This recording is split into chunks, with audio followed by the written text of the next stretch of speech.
विश्वास अमित शहा यांनी व्यक्त केला।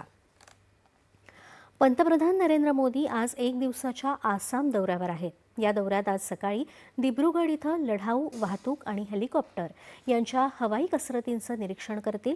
त्यानंतर ब्रह्मपुत्रा नदीवर बांधण्यात आलेल्या कुमार भास्कर वर्मा सेतूचं उद्घाटन त्यांच्या हस्ते होणार आहे।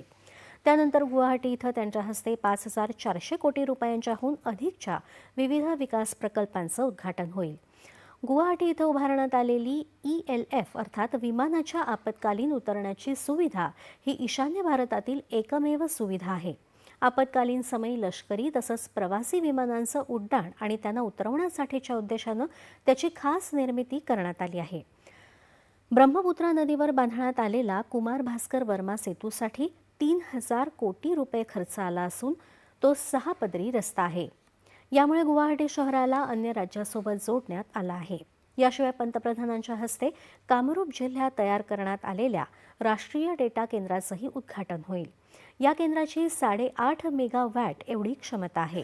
तसंच ईशान्य भारतातल्या उच्च शिक्षणाला प्रोत्साहन देणाऱ्या गुवाहाटी IIMचंही त्यांच्या हस्ते उद्घाटन होणार आहे। दरम्यान पंतप्रधान नरेंद्र मोदी यांच्या हस्ते आज चंदीगड इथल्या नवीन इलेक्ट्रिक बसचंही दूरदृश्य प्रणालीद्वारे उद्घाटन होणार आहे। PM ई-बस योजनेअंतर्गत केंद्र सरकारनं ऑगस्ट 2023 मध्ये सुरू केलेल्या या मोहिमेअंतर्गत 169 शहरांमध्ये 10,000 इलेक्ट्रिक बसचं वितरण करण्यात येणार आहे। खासगी आणि सरकारी भागीदारीतून हा प्रकल्प सुरू करण्यात आला आहे। या प्रकल्पासाठी 57,613 कोटी रुपये खर्च अपेक्षित आहे। आत्मविश्वास